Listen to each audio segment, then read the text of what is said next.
Je vous propose, pour commencer, une ou deux lectures brèves. D'abord dans l'évangile de Jean, au chapitre 19, versets 17 et 18, et aussi versets 28 à 30. Évangile de Jean, chapitre 19, verset 17.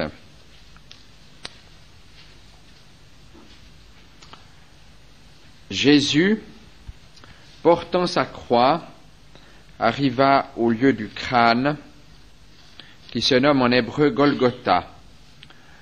C'est là qu'il fut crucifié, et deux autres avec lui, un de chaque côté, et Jésus au milieu. Et au verset 28, après cela, Jésus, qui savait que tout était déjà consommé, dit afin que l'écriture fût accomplie, « J'ai soif ». Il y avait là un vase plein de vinaigre. Les soldats en remplirent une éponge, et l'ayant fixée à une branche d'hysope, ils l'approchèrent de sa bouche. Quand Jésus eut pris le vinaigre, il dit « Tout est accompli », et baissant la tête, il rendit l'esprit. Un deuxième passage dans l'épître de Paul aux Colossiens, au chapitre 1, et au verset 15. Colossiens 1, versets 15 à 20. Il est question de Jésus-Christ. Colossiens 1, 15. Il est l'image du Dieu invisible, le premier-né de toute la création, car en lui ont été créées toutes les choses qui sont dans les cieux et sur la terre, les visibles et les invisibles, trônes, dignités, domination, autorité. Tout a été créé par lui et pour lui. Il est avant toute chose et toute chose subsiste en lui. Il est la tête du corps de l'Église. Il est le commencement, le premier-né d'entre les morts, afin d'être en tout le premier. Car Dieu a voulu que toute plénitude habitât en lui. Il a voulu par lui réconcilier tout avec lui-même, tant ce qui est sur la terre que ce qui est dans les cieux, en faisant la paix par lui, par le sang de sa croix. Et enfin, deux versets dans le psaume 51, versets 18 et 19. Un psaume de repentance de la part de David. Psaume 51, 18. Si tu avais voulu des sacrifices, je t'en aurais offert, mais tu ne prends point plaisir aux holocaustes. Les sacrifices qui sont agréables à Dieu, c'est un esprit brisé. Ô Dieu, tu ne dédaignes pas un cœur brisé et contrit. J'aimerais que nous passions quelques instants à nous poser cette question. Au fond, dans le message chrétien, quelle est la pointe de ce message? Quelle est la chose la plus avancée, le point le plus chaud, le plus délicat, le plus sensible, qui a l'importance suprême? Quelle est la pointe de notre message? Quel est son point crucial, on pourrait dire? Et vous direz peut-être que M. de la Palisse n'aurait pas dit mieux. J'aimerais souligner ce matin que le point crucial de toute vie nouvelle, c'est la croix de Jésus-Christ. Le point crucial, c'est la croix.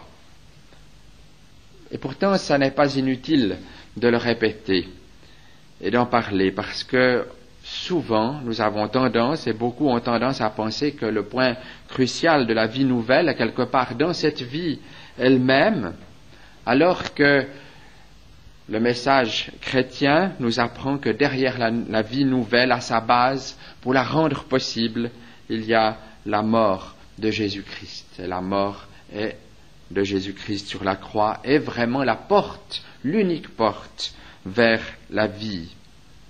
Le secret des dons de Dieu n'est pas d'abord en eux-mêmes directement, mais dans la mort du Christ qui rend ces dons et tous ces aspects positifs de la vie chrétienne possibles. Je crois qu'on peut vraiment dire, bon, c'est difficile de faire, on ne peut pas classer toutes ces choses vraiment, mais il y a quelque chose de crucial, quelque chose d'extrême, là où Dieu n'est pas allé plus loin, il est allé jusqu'au bout dans la croix. Ce n'est pas simplement l'incarnation, ce n'est pas la résurrection qui est le point maximal, le point crucial, pas la Pentecôte, ni même le retour du Seigneur. Toutes ces choses ont une égale importance, mais dans le mouvement que Dieu a fait pour venir vers nous, il n'est allé nulle part plus loin et plus avant que la croix. Parce qu'avant la croix, tout y mène, et après la croix, tout en découle. J'ai 2 points qui sont bien simples. C'est que d'abord la croix était le point crucial pour Dieu, et ensuite que la croix est aussi, et l'expérience de la croix, c'est le point crucial pour tout homme et pour nous. C'était le point crucial pour Dieu. Nous ne pouvons pas spéculer et dire, mais au fond, qu'est-ce qui se serait passé? Est-ce que Dieu aurait pu nous sauver autrement que par la croix de Jésus-Christ? Nous avons les paroles du Seigneur lui-même, les paroles de l'Écriture qui nous disent que dans le plan de Dieu, c'était absolument nécessaire. Dieu n'a pas trouvé d'autre moyen de nous délivrer que cette croix. C'était vraiment la condition sine qua non de la vie. Il n'y a pas d'autre chemin. Il n'y avait pas d'autre chemin pour Dieu à cause de sa sainteté. Dans l'Épître aux Hébreux, au chapitre 9, verset 22, il nous est dit que sans effusion de sang, il n'y a pas de pardon. Et j'ajoute que sans pardon, eh bien, il n'y a rien d'autre que Dieu peut nous donner. Jésus, après sa résurrection, au chapitre 24 de l'Évangile de Luc, au verset 26, a dit à ses disciples, ne fallait-il pas, c'était nécessaire, n'était-il pas nécessaire que le Christ souffre ces choses? Non, Dieu n'avait pas d'autre moyen, n'a pas eu d'autre moyen pour réconcilier et son pardon et sa justice, sinon la croix de Jésus-Christ. Là où, d'une part, il est juste en pardonnant, en purifiant, en justifiant celui qui est à la foi en Jésus, mais justement, il peut lui pardonner, et d'autre part, il peut rester vraiment juste, il peut rester vraiment fidèle à sa sainteté. C'était le point crucial pour Dieu parce qu'il s'est agi pour lui du sacrifice maximum. Est-ce qu'on peut dire à propos de Dieu qu'il y ait quoi que ce soit qui soit difficile pour lui? Certainement d'accomplir de grands miracles, ça n'est pas difficile pour Dieu. Il nous est parlé par exemple de la création, et il nous est dit dans Ésaïe 40 qu'il étend les cieux comme une étoffe légère, l'image de quelque chose qui ne prend aucun effort, et pourtant quand nous savons toute l'énergie pour nous qui paraît infinie, qui est contenue dans toute la matière et dans ces cieux qui sont si grands, pour lui il n'est jamais fatigué en créant. Ne le sais-tu pas, ne l'as-tu pas appris? C'est le Dieu d'éternité, il ne se fatigue pas, il ne se lasse pas, ce sont les hommes qui se fatiguent. Ça n'est pas quelque chose qui était difficile pour lui de créer. Il a pu créer ces mondes si variés, si extraordinaires, comme en se jouant facilement. Et puis même, disons, peut-être le plus grand miracle que le Christ a accompli lorsqu'il a ressuscité Lazare, il est dit simplement, tellement facilement, il semble, ils ôtèrent la pierre, et Jésus leva les yeux en haut et dit, Père, je te rends grâce de ce que tu m'as exaucé et de ce que tu m'exauces toujours. Tout cela, faire un miracle, créer le monde, accomplir des œuvres extraordinaires, pour Dieu c'est son ordinaire, ça n'est pas quelque chose de difficile, et pourtant, la croix, je crois que nous pouvons vraiment dire que cela a été suprêmement difficile pour Dieu. Ça a été en tout cas le plus coûteux pour le Père de vider en quelque sorte le ciel et de sacrifier son propre Fils unique, si Dieu n'a pas reculé devant un tel sacrifice, s'il a livré Jésus pour nous, eh bien, il n'y aura rien de plus difficile pour lui, et tout le reste, il nous le donnera par-dessus. Quand on nous a parlé de Jésus, qui lui-même a dit à ses auditeurs, mais qu'est-ce qui est de plus précieux à quelqu'un que sa propre vie, que son âme? Même tous les biens du monde ne pourraient pas être aussi précieux que cette âme. Eh bien, lui a livré sa propre âme, il a livré sa vie, il a parlé de ses prières, de ses grands cris, de ses larmes, de son obéissance, qui lui a tant coûté dans l'Épître aux Hébreux, par exemple. Et même Dieu le Saint-Esprit a participé aussi à l'humiliation de la croix. Il nous est dit aussi dans l'Épître aux Hébreux que c'est par l'Esprit éternel que Jésus s'est offert pour nous. Certainement, cela a été infiniment coûteux pour Dieu le Père, pour Dieu le Fils, pour le Saint-Esprit. C'était le plus extraordinaire. Comme je l'ai déjà dit, l'ordinaire de Dieu, c'est sa puissance éternelle, c'est ses miracles. Dans un sens, c'est tout ordinaire pour lui. L'extraordinaire de Dieu, c'est la croix. Et c'est pour ça que j'ai lu tout à l'heure ce passage dans Colossiens, chapitre 1, qui nous parle de la grandeur infinie de Jésus-Christ, qui a aussi été celui par lequel Dieu a tout créé, pour lequel Dieu a tout créé, et par lequel toutes choses tiennent ensemble. Celui pour qui et par qui sont toutes choses, et pourtant il nous est parlé de sa croix. Il a plu à Dieu de réconcilier toutes choses par le sang de sa croix. Et je vous invite peut-être pour vous-même à relire ensuite ce passage de Colossiens 1,15, et pour chacune des expressions qui nous décrivent la gloire merveilleuse de Jésus-Christ, eh bien de se souvenir que la croix, c'était la croix de cette personne-là. Je suis un ver et non un homme, l'opprobre des hommes et le méprisé du peuple, dit prophétiquement le psalmiste. Cela s'applique à Jésus-Christ dans le psaume 22, verset 7, ou dans Ésaïe 52, verset 14. Il a plu à l'Éternel de le briser par la souffrance. Il a parlé de son visage qui était tellement défiguré qu'il en est devenu inhumain. Son aspect différait de celui des fils de l'homme. Ça a vraiment été le test crucial, le point crucial pour le Seigneur lui-même. Et ce point crucial, eh bien, c'est celui par lequel il a choisi de nous ouvrir tous les trésors de son amour, de toutes les autres choses qu'il nous donne. Il nous a donné le plus, le maximum, en n'épargnant pas son propre Fils. Alors à combien plus forte raison, il nous donnera aussi le moins, des choses moins importantes. Je cite de nouveau Romains 8, verset 32, « Si Dieu n'a pas épargné son propre Fils, mais qu'il l'a livré lui-même pour nous tous, alors à combien plus forte raison ne nous donnera-t-il pas aussi toutes choses avec lui ?» Et ce châtiment nous donne vraiment la paix, ce châtiment qui est tombé sur lui. Et par ses meurtrissures, nous sommes véritablement guéris et délivrés.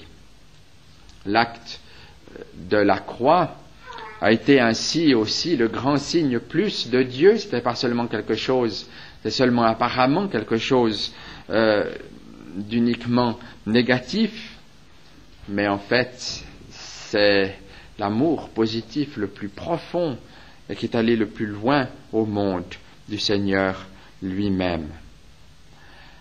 Alors mon deuxième point, c'est que si la croix a été, est pour Dieu le point maximal, la pointe de ce qu'il a fait pour nous, il n'est jamais allé plus loin, mais il est allé jusqu'au bout, eh bien la croix doit aussi être le point crucial pour nous. C'est vrai pour le début de la vie chrétienne, on ne peut pas devenir chrétien en recevant simplement les dons positifs de Dieu, mais sans passer devant cette croix, sans réaliser eh bien, Jésus ici a pris ma place. C'est moi qui devrais me trouver sur cette croix. C'est moi qui mérite ce châtiment.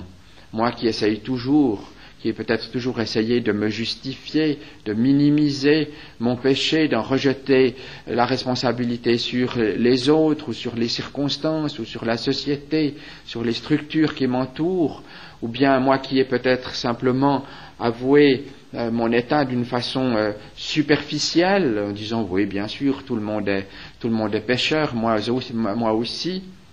Eh bien, si je ne réalise pas profondément que, voilà, Jésus sur la croix a pris ma place et au fond, je dois reconnaître que je ne vaux pas plus que ce que Jésus a dû souffrir pour moi sur cette croix. Et alors, je peux venir au Seigneur et vraiment confesser ma misère, confesser le mal qui est en moi profondément, recevoir aussi avec une pleine confiance la promesse de son pardon et de son esprit qui donne à ceux qui se repentent, à ceux qui font demi-tour. Et c'est comme cela que quelqu'un devient véritablement chrétien, c'est comme cela que toutes choses peuvent devenir nouvelles. On ne peut pas passer dans la vie sans d'abord passer à travers la croix. Mais c'est aussi vrai pour toute la vie chrétienne. La croix, c'est pas seulement un point de départ de la vie chrétienne, et puis après, on va plus loin, on va considérer d'autres choses que Dieu nous donne, on laisse la croix derrière nous-mêmes. Je reviendrai à cela dans un instant par une illustration, mais aussi dans la vie chrétienne de tous les jours, nous devons, chaque fois que c'est nécessaire, rester sur le terrain de cette croix, confirmer cette conversion, cette repentance du début de notre vie. Luther a dit dans la première de ses 95 thèses bien connues de 1517, qui ont été un des points de départ de la Réforme, il a dit quelque chose comme cela. Notre Seigneur, lorsqu'il disait « repentez-vous », voulait signifier par là que toute la vie des fidèles doit être une repentance envers Dieu. Et comment est-ce que toute notre vie peut être une repentance envers Dieu, sinon en nous réorientant constamment à nouveau chaque fois que nos regards ont été détournés du Seigneur, chaque fois que le moins du monde, même en pensée, nous nous sommes éloignés de lui, nous avons péché, en coupant court à ce péché dès que nous en sommes conscients, et en regardant de nouveau à cette croix qui nous purifie et à travers laquelle le Seigneur alors nous renouvelle son esprit pour faire mûrir en nous les fruits, le fruit de l'esprit, ce caractère qui est celui du Sauveur lui-même. Alors si pour Dieu la croix était absolument nécessaire, elle est aussi un chemin obligé pour nous. Pierre a dit au Seigneur dans l'évangile de Jean, chapitre 13, verset 8, quand le Seigneur voulait lui laver les pieds, Pierre lui dit « Non, jamais tu ne me laveras les pieds. » Et Jésus lui répondit « Si je ne te lave, tu n'auras point de part avec moi. » Bon, il lui a parlé du fait que quelqu'un qui était entièrement si c'était baigné, tout son corps n'avait pas besoin de recommencer à tout moment, mais que ses pieds avaient besoin d'être lavés au fur et à mesure. Nous n'avons pas, il n'y a qu'une seule nouvelle naissance, nous n'avons pas à nous convertir tous les jours dans ce sens fondamental, et pourtant, même si nous appartenons au Seigneur, le Seigneur nous dit qu'il est absolument nécessaire de nous laisser laver continuellement. Il nous dit comme à Pierre, si je ne te lave, tu n'auras point de part avec moi.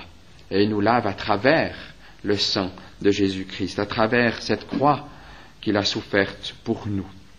Et si la croix, ça a été la chose la plus difficile pour Dieu, eh bien, de rester devant cette croix, de baisser la tête, et de dire oui, voilà ce que je suis, même comme chrétien, voilà ce que j'ai fait, confesser, être d'accord avec ce que Dieu dit sur mon péché, et dire oui, il en est bien ainsi, bien ça c'est aussi le plus difficile pour nous. Est-ce que même si nous étions les bénéficiaires d'un miracle extraordinaire que le Seigneur opérait sur nous, est-ce que ce serait la chose la plus difficile dans notre vie chrétienne? Je ne le crois pas. Je crois que payer le prix, c'est d'abord baisser nos masques, c'est d'abord capituler. C'est pas tellement et avant tout et en premier lieu une prestation à fournir, parce que nous ne pouvons pas gagner la faveur de Dieu ou la retrouver par des prestations, des œuvres que nous fournirions, mais c'est d'abord, et c'est justement à la fois le plus simple mais le plus difficile, de vraiment baisser le masque et de dire oui, même comme chrétien, même avec toutes mes années d'expérience de la vie chrétienne, voilà Seigneur ce que j'ai fait, voilà comment dans mes pensées ou dans mes attitudes ou dans mes réactions ou dans mon caractère, eh bien, je t'ai déshonoré. Pardon, Seigneur, je regarde de nouveau à cette croix pour que je sois purifié et puis que ton esprit puisse reprendre tout qui a été attristé par ce péché, puisse reprendre toute la place qui est de nouveau mise à jour, nette, par le sang de Jésus-Christ. Et c'est vraiment alors quelque chose d'efficace. On recherche souvent dans la vie chrétienne une plus grande communion avec le Seigneur. On a raison de chercher à le connaître toujours mieux, mais attention, il est si facile de vouloir rechercher certains dons du Seigneur ou de son esprit en court-circuitant la croix de Jésus-Christ, qui seul les rend possibles. Nous sommes appelés, dans un certain sens, à avoir une recherche indirecte pour certaines de ces grâces et de ces dons que le Seigneur veut nous faire, c'est-à-dire à d'abord les rechercher à travers la croix.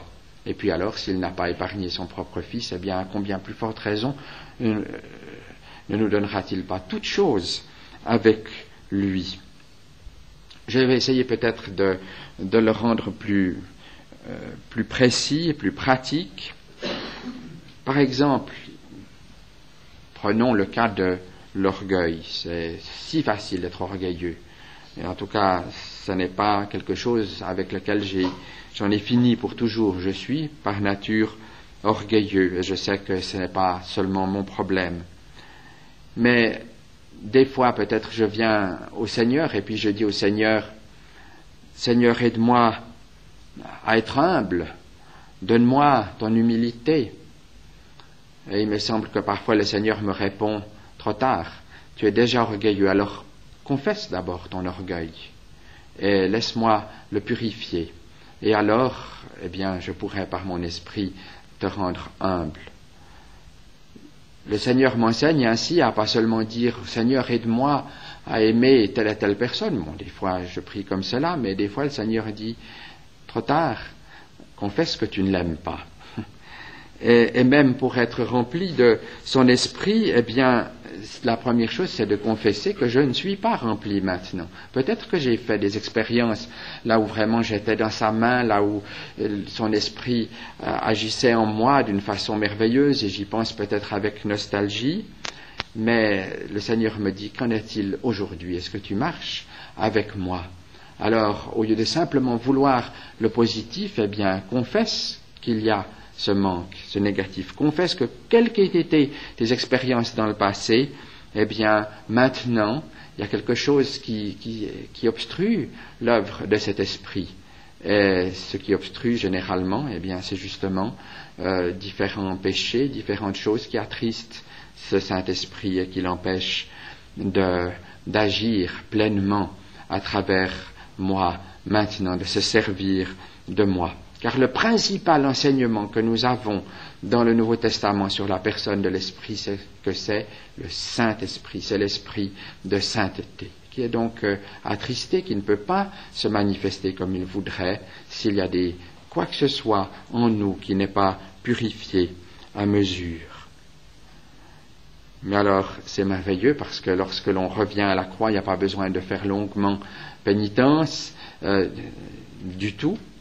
Peut-être que je peux m'être énervé chez moi avant un culte ou une prédication, parce que peut-être les enfants étaient bruyants, ou bien qu'il y avait quelque chose qui a mal marché. Et puis le diable voudrait me dire, bon ben maintenant c'est fini, c'est fichu, tu peux plus être dans la main de Dieu pour cette prédication, il faudra au moins attendre 1 ou 2 jours que tu aies pu digérer tout ça. Mais non, si je reviens au Seigneur, si je demande peut-être pardon à ma femme ou mes enfants, si j'ai besoin de leur demander pardon, eh bien, en quelque sorte, je repasse par cette croix, et alors je sais que je peux ensuite prêcher en étant dans la plénitude de la bénédiction de Dieu, parce que ce qui est purifié par le sang de Jésus-Christ est entièrement effacé. Le Seigneur ne veut même plus s'en souvenir. Alors je termine en vous donnant cette illustration. Je n'ai pas eu le loisir de la préparer par un dessin, mais vous verrez un petit dessin dans les feuilles que vous recevrez tout à l'heure. Imaginez-vous, si vous avez déjà voyagé en avion, enfin vous avez vu des photos autrement, que vous survolez une mer et que vous êtes assez haut, au-dessus d'une grande île, et que cette île est en forme de croix. Mais sur cette île, il y a des grands territoires, il y a des montagnes, il y a des vallées, il y a peut-être des lacs, il y a toutes sortes de localités, beaucoup de richesses. C'est un vaste territoire à découvrir. Eh bien, je crois que c'est un petit peu comme cela dans la vie chrétienne. Nous avons encore d'immenses territoires non pas à chercher frénétiquement, mais qui nous sont promis, qui nous sont donnés, un grand territoire à conquérir, d'immenses grâces à découvrir, qui nous sont déjà promises, qui nous sont déjà données, mais toutes ces choses, littéralement toutes, elles sont sur le terrain de la croix. C'est en quelque sorte, cette île tout entière est une croix. Et alors, il serait bien dangereux, en ayant abordé sur cette île, en étant devenu chrétien, de s'installer simplement dans un coin, et puis d'oublier où on se trouve, et puis alors peut-être de se dire, mais est-ce qu'il n'y aurait pas d'autres îles plus loin? Est-ce qu'il ne faudrait pas écouter certains bateliers qui passent et qui nous disent, mais si vous voulez encore plus, allons plus loin?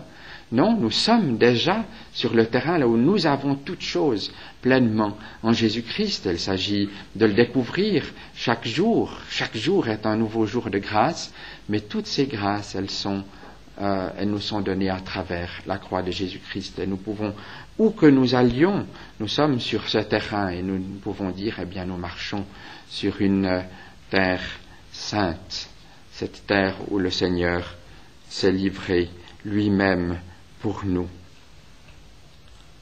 Je crois que cela attriste le Saint-Esprit de s'attendre à lui comme si on pouvait se passer de la croix, mais que cela réjouit le Saint-Esprit lorsque nous laissons tomber nos masques et lorsque nous disons vraiment, chaque fois que c'est nécessaire, sans rien, littéralement sans rien à moi, sinon ton sang versé pour moi, et ta voix qui m'appelle à toi, et puis toutes tes promesses pour celui qui vient ainsi à toi, agneau de Dieu, je viens. C'est pour ça que le psalmiste David, dans le psaume 51, dont nous avons lu 2 versets, a dit, eh bien, ce que tu veux, Seigneur, c'est pas des sacrifices, des holocaustes, j'aurais pu t'en offrir, mais c'est un cœur contrit et brisé. Ô Seigneur, tu ne dédaignes pas un cœur contrit et brisé. Voilà, je m'arrête là et je vous pose cette question. Est-ce que vraiment, dans votre vie chrétienne, le point le plus délicat, vous le mettez là où il est, c'est-à-dire à la croix de Jésus-Christ? Est-ce que cette croix, elle est partie intégrante de votre renouvellement quotidien? Eh bien, que le Seigneur vous fasse la grâce, qu'il le fasse aussi pour moi, de ne jamais penser que nous avons atteint un stade là où nous pouvons nous passer de la croix de Jésus-Christ. Elle nous accompagne dans notre marche, et qu'alors, à travers l'expérience de cette croix, nous puissions avoir accès toujours plus à toutes les richesses positives que le Seigneur en réserve pour nous. Amen.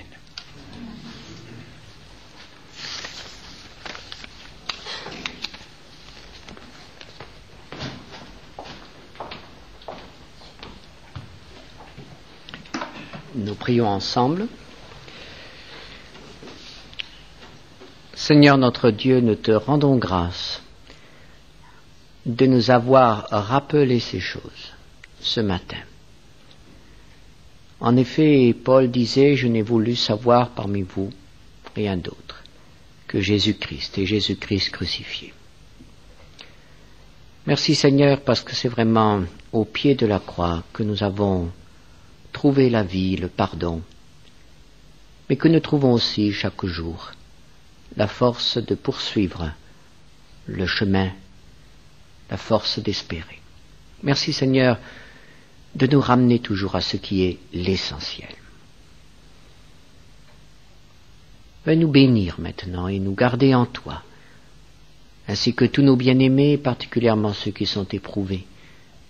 Bénir aussi cette équipe qui nous a rejoints et qui veut te servir dans notre ville. Au nom de Jésus. Amen.